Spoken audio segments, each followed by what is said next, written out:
Friends ఈ రోజు ఒక అద్భుతమైన వీడియోని మీ ముందుకు తీసుకువచ్చాం. ఈ వీడియోలో కన్స్ట్రక్షన్ రంగంలో ముఖ్యంగా ఫారిన్ కంట్రీస్ లో ఎంత అద్భుతమైన టెక్నాలజీ కలిగిన మిషన్స్ ని ఉపయోగిస్తున్నారో చూపించబోతున్నాం. కాబట్టి ఈ వీడియోని ఒక్క సెకండ్ కూడా స్కిప్ చేయకుండా పూర్తిగా చూసి మీకు తెలియని ఎన్నో నాలెడ్జబుల్ విషయాలను ఈ వీడియో ద్వారా తెలుసుకోండి. ఈ వీడియో మీకు నచ్చితే ఒక చిన్న లైక్ చేయండి. కర్బ్ రోలర్ ప్రభుత్వ ఫండ్స్ ద్వారా నిర్మించే కొన్ని భారీ కన్స్ట్రక్షన్లలో ఈ మిషన్ ని ఉపయోగిస్తారు. సింపుల్ గా చెప్పాలంటే ముఖ్యంగా డ్రైనేజీ వ్యవస్థను తయారు చేయడానికి ఈ మిషన్ ని ఎక్కువగా ఉపయోగిస్తారు. ఈ మిషన్ ని ఉపయోగించి డ్రైనేజీ ఎలా తయారు చేస్తారంటే ముందుగా డ్రైనేజీ తవ్వాలనుకున్న ప్లేస్ లో ఆ డ్రైనేజీ అనేది ఎంత వెడల్పు ఉండాలో అంత వెడల్పు మరియు లోతులో డ్రైనేజీని తవ్వుతారు. సో ఇలా తవ్విన డ్రైనేజ్ పైన సిమెంట్ వేయకపోయినట్లయితే డ్రైనేజీలో ఉన్న వాటర్ అనేది బయటికి వస్తుంది. కాబట్టి తాపి మేస్త్రి ద్వారా డ్రైనేజీ యొక్క ఫ్లోరింగ్ పని పూర్తి చేయాలంటే చాలా కష్టమైన పని, అంతేకాకుండా చాలా సమయం పడుతుంది కూడా. అయితే ఈ మిషన్ సహాయంతో డ్రైనేజీ ఫ్లోరింగ్ పని చాలా ఈజీగా పూర్తవుతుంది. Robotic wall maker. ఇప్పుడు చెప్పే మిషన్ మీకు చాలా విచిత్రంగా అనిపించవచ్చు. ఇది ఒక రోబోటిక్ మిషన్. ఈ మిషన్ ఏం చేస్తుందంటే యాస్టీస్ మనిషిలాగానే గోడను నిర్మిస్తుంది. మరొక ఆశ్చర్యకరమైన విషయం ఏంటంటే ఈ మిషన్ దానికదే సిమెంట్ ని తీసుకోవడంతో పాటుగా ఇటుకలను కరెక్ట్ ప్లేస్ లో పెట్టి గోడలను నిర్మిస్తుంది. ఈ మిషన్ సహాయంతో గోడలను నిర్మించినట్లయితే ఎటువంటి వంకరలు రావు.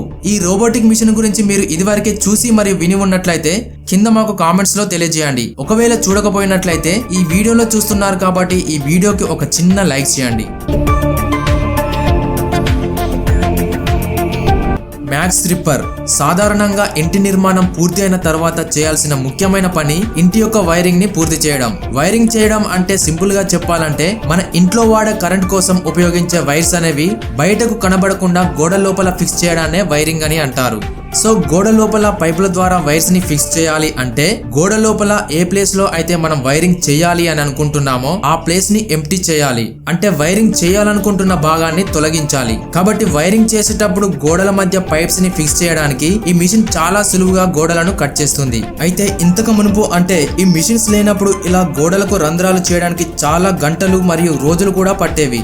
ఇప్పుడైతే ఈ మిషన్ సహాయంతో గంటల తరబడి చేసే పనిని కొన్ని నిమిషాల్లోనే చాలా సులువుగా ఈ వైరింగ్ పనిని పూర్తి చేయవచ్చు. Cement mould design. మీరు వీడియోలో చూస్తున్నట్లుగా ఇళ్లను నిర్మించే టైంలో కొంతమంది మొక్కలు పెంచుకోవడానికి కొంత ప్లేస్ ని వేరు చేసి ఇలాంటి డిజైన్స్ ని చేయించుకుంటారు. మీరు ఇక్కడ చూస్తున్నట్లుగా ఇలా ఇళ్ల నిర్మాణంలో మొక్కలకు కొంత స్థలాన్ని కేటాయించే టైంలో ఏ డిజైన్స్ లో అయితే వీళ్ళు తయారు చేయాలనుకుంటున్నారో ఆ డిజైన్ కలిగిన ప్లాస్టిక్ మౌల్డ్స్ ని ఉపయోగించి వీటి యొక్క నిర్మాణాన్ని పూర్తి చేస్తారు. ఈ డిజైన్స్ అనేవి ఎలా చేస్తారు అంటే ఫస్ట్ ఈ డిజైన్ నిర్మించాలనుకుంటున్న ప్లేస్ లో కొద్దిగా చిన్న చిన్న గుంటలు త్రవ్వుతారు. ఆ తర్వాత గుంటల చుట్టూ అటువైపు ఇటువైపు సేమ్ డిజైన్స్ కలిగిన ప్లాస్టిక్ మౌల్డ్స్ ని పెడతారు. నెక్స్ట్ వీటి మధ్యలో ఇనుప వస్తువులను పెట్టి దాంట్లో సిమెంట్ వేస్తారు. అయితే ఇలా సిమెంట్ వేసినప్పుడు ఏం జరుగుతుందంటే ఆ సిమెంట్ అనేది ప్లాస్టిక్ మౌల్డ్స్ లోకి వెళ్లి అంటే ఈ రకరకాల డిజైన్స్ కలిగిన ప్లాస్టిక్ మౌల్డ్స్ లోకి వెళ్లి యాస్టీస్ ఆ డిజైన్స్ లోకి మారిపోతాయి. ఇలా సిమెంట్ వేసిన 2 రోజుల తర్వాత ఈ మౌల్డ్స్ ని తీసివేసినట్లయితే ఇక మనకు డిజైన్ అనేది పూర్తిగా రెడీ అయిపోతుంది. పిల్లర్స్ కూడా యాస్టీస్ ఇలానే వేస్తారు. Pave laying machine. నేలపై టైల్స్ వేయాలన్నా లేదా ఫుట్పాత్స్ ని నిర్మించాలన్నా ఇప్పటికీ చాలా ప్రదేశాల్లో కేవలం ఒక్కొక్క టైల్స్ పెట్టి ఫుట్పాత్స్ ని నిర్మిస్తున్నారు. ఇలా ఒక్కొక్క టైల్ ని పెట్టి నేలపై టైల్స్ ని తయారు చేయడం లేదా ఫుట్పాత్స్ ని తయారు చేయడానికి చాలా ఎక్కువ సమయం పడుతుంది. ఇలా చేయడం చాలా కష్టం కూడా. సో ఇలాంటి ప్లేసెస్ లో ఈ పేవ్ లయింగ్ మిషన్ ని ఉపయోగించినట్లయితే ఇలా నేలపై టైల్స్ వేయడం లేదా ఫుట్పాత్స్ ని తయారు చేయడానికైనా చాలా తక్కువ సమయం పడుతుంది. ఈ మిషన్ అనేది ఒక 20-30 టైల్స్ ని కలిగి ఉన్న ఒక పెద్ద టైల్ ని టైల్స్ వేయాలనుకున్న ప్లేస్ లో వదులుతుంది. ఈ మిషన్ ని కూడా ఒక వ్యక్తే ఆపరేట్ చేస్తాడు. అయితే ఈ మిషన్ సహాయంతో ఒక ఫుట్పాత్ ని నిర్మించే టైంలో ఈ మిషన్ వేసిన టైల్స్ అనేవి అంటే ఏ ప్లేస్ లో అయితే మిషన్ టైల్స్ వదులుతుందో ఆ ప్లేస్ లోని టైల్స్ అనేవి కరెక్ట్ గా లేకపోతే వేరే వ్యక్తి ఆ టైల్స్ ని సరి చేస్తాడు. కేవలం 2 వ్యక్తులు చాలా తక్కువ సమయంలోనే పెద్ద పెద్ద ఫుట్పాత్స్ ని నిర్మిస్తారు ఈ మిషన్ సహాయంతో. Tiles cutter. మీరు టైల్స్ ని చూసినట్లయితే అన్ని టైల్స్ కూడా కరెక్ట్ గా ఒకే షేప్ లో ఉంటాయి. అది స్క్వేర్ షేప్ లో అయినా కావచ్చు లేదా రకరకాల డిజైన్స్ కలిగిన షేప్ లో అయినా కావచ్చు. మరి ఫుట్పాత్స్ తయారు చేసేటప్పుడు ఫుట్పాత్ యొక్క సైడ్స్ వచ్చేసరికి కొంత ఖాళీ మిగులుతుంది. ఆ ఖాళీలో నార్మల్ గా ఉన్న టైల్స్ ని వేయలేం. దానికోసం అక్కడ ఎంత ఖాళీ మిగిలిందో దానికి తగినట్లుగా టైల్స్ ని కట్ చేయాలి. సో అలా టైల్స్ ని కట్ చేయడానికే ఈ మిషన్ ని ఉపయోగిస్తారు. ఇలా టైల్స్ ని కట్ చేసే పనిని ఈ మిషన్ చాలా తక్కువ సమయంలో చాలా ఈజీగా కట్ చేస్తుంది. Rubber cutter DBC. బాగా మందం కలిగి ఉన్న ఏదైనా ఒక ఇనుపరాడ్ ని మనకు కావలసిన యాంగిల్లో వంచాలి అంటే నార్మల్ చేతితో చేయడం అనేది చాలా కష్టమైన పని. అది సినిమాలో సాధ్యమవుతుందేమో కానీ నిజ జీవితంలో మనతో అస్సలు కాని పని. సో చాలా మందమైన ఇనుపరాడ్లను వంచడానికి ఈ మిషన్ ని ఉపయోగిస్తారు. ఈ మిషన్ ద్వారా ఎంత మందంగా ఉన్న ఐరన్ రాడ్ అయినా సరే మనకు ఏ యాంగిల్లో కావాలంటే ఆ యాంగిల్లో వంచుతుంది. ఈ మిషన్ సహాయంతో ఐరన్ రాడ్స్ ని వంచడమే కాకుండా మనకు ఎంత లెంత్ లో కావాలో అంత లెంత్ లో కట్ చేయవచ్చు కూడా.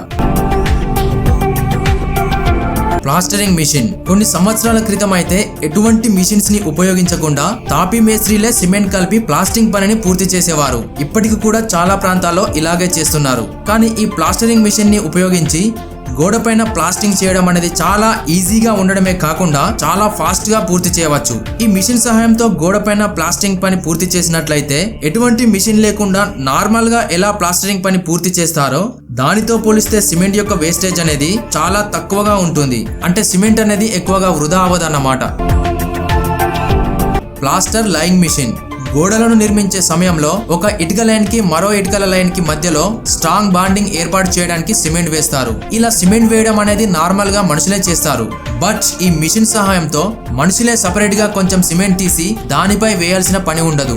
కేవలం ఈ మిషన్ యొక్క హ్యాండిల్ ని పట్టుకొని గోడ ఎంత లెంత్ వరకు ఉందో అంత లెంత్ వరకు స్లోగా లాక్కొని వెళ్తే చాలు. ఇక అంతే, ఈ మిషన్ దానంతటా అదే ఇటుకపై సిమెంట్ వేస్తూ వెళ్తుంది.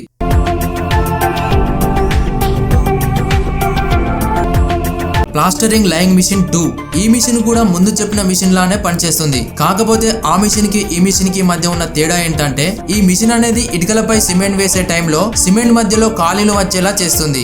సిమెంట్ మధ్యలో ఖాళీలు ఉన్నప్పుడు అంటే ఒక లైన్ లాగా ఉన్నప్పుడు ఇటుకల మధ్య కనెక్షన్ అనేది మరింత దృఢంగా ఉంటుంది. సో ఈ మిషన్ ని ఉపయోగించడం ద్వారా గోడలు నిర్మించే టైంలో ఎటువంటి సిమెంట్ వేస్టేజ్ అనేది ఉండదు. Thermal wall. ఇప్పుడు చెప్పే విషయం చాలా మందికి నమ్మడానికి చాలా కష్టంగా ఉండవచ్చు. కానీ చాలా ప్లేసెస్ లో గోడలు నిర్మించడానికి ఇలాంటి టెక్నిక్స్ నే ఉపయోగిస్తున్నారు. కానీ చాలా ప్లేసెస్ లో గోడలను నిర్మించడానికి ఇలాంటి టెక్నాలజీ కలిగిన టెక్నిక్స్ నే ఉపయోగిస్తున్నారు. అదేంటంటే గోడల మధ్యలో థర్మల్ వాల్స్ కట్టడం. ఇక్కడ మీరు వీడియోలో చూస్తున్నట్లుగా 2 గోడల మధ్య థర్మకోల్ షీట్ పెట్టి థర్మల్ వాల్ యొక్క నిర్మాణాన్ని పూర్తి చేస్తున్నారు. ఇలా 2 గోడల మధ్య థర్మకోల్ షీట్ ని పెట్టి థర్మల్ వాల్ ని నిర్మించడం వల్ల ఉపయోగం ఏంటంటే మీరు నార్మల్ గా ఎండాకాలంలో ఇంట్లో కూర్చొని ఎటువంటి ఫ్యాన్ గానీ కూలర్ గానీ ఏసీ గానీ ఆన్ చేయకుండా ఉన్నట్లయితే చాలా వేడిగా అనిపిస్తుంది. దానికి కారణం ఏమిటంటే బయట ఉండే ఎండ అనేది గోడల మీద పడి ఆ గోడల ద్వారా వేడి అనేది లోపలికి వస్తుంది. అప్పుడు లోపల ఉన్న మనకు చాలా వేడిగా అనిపిస్తుంది.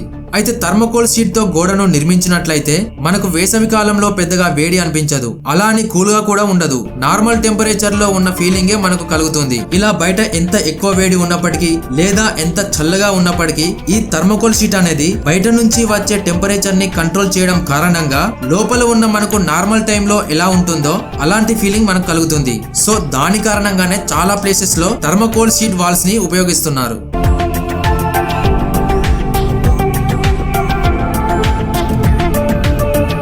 Probes level ఫిక్సర్.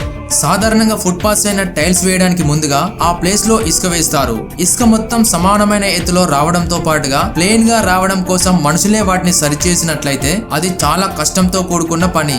దానికి చాలా ఎక్కువ సమయం పడుతుంది కూడా. అలా కాకుండా ఈ మిషన్ ని ఉపయోగించి ఎటువంటి కష్టమైన పనినైనా చాలా ఈజీగా పూర్తి చేయవచ్చు. ఈ మిషన్ సహాయంతో వేసిన ఇసుక మొత్తాన్ని లెవెల్ చేయడంతో పాటుగా ఈ మిషన్ ని అక్కడ ఉన్న ప్లేస్ కి తగ్గట్టుగా చిన్నగా పెద్దగా మార్చవచ్చు. సో ఈ మిషన్ తో ఇసుకనంతటిని లెవెల్ చేయడం అనేది చాలా అంటే చాలా బ్రిక్ హ్యాండిల్. ఏ నిర్మాణ పనుల్లో అయినా సరే సిమెంట్ తో పాటుగా ముఖ్యంగా ఉపయోగించేవి ఇటుకలే. ఒకటి కంటే ఎక్కువ ఇటుకలను చేతులతో మోసుకెళ్లడం అంటే చాలా కష్టమైన పని.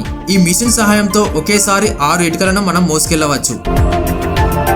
సో ఫ్రెండ్స్, ఈ వీడియో మీకు నచ్చినట్లయితే ఒక చిన్న లైక్ చేయండి. అలాగే ఈ వీడియోపై మీ అభిప్రాయాన్ని కామెంట్ రూపంలో మాకు తెలియజేయండి. అలాగే ఇలాంటి మరిన్ని ఇంట్రెస్టింగ్ అండ్ నాలెడ్జబుల్ వీడియోస్ కోసం ఫ్యాక్ట్స్ దోస్త్ ఛానల్ సబ్స్క్రైబ్ చేసి పక్కనే ఉన్న బెల్ ఐకాన్ పై ట్యాప్ చేసి ఆల్ అనే ఆప్షన్ ని సెలెక్ట్ చేసుకోండి. మీరు ఆల్ అనే ఆప్షన్ ని సెలెక్ట్ చేయడం ద్వారా మేము ఇక ముందు అప్లోడ్ చేసే వీడియోస్ అన్ని నోటిఫికేషన్ ద్వారా మీకు వస్తాయి.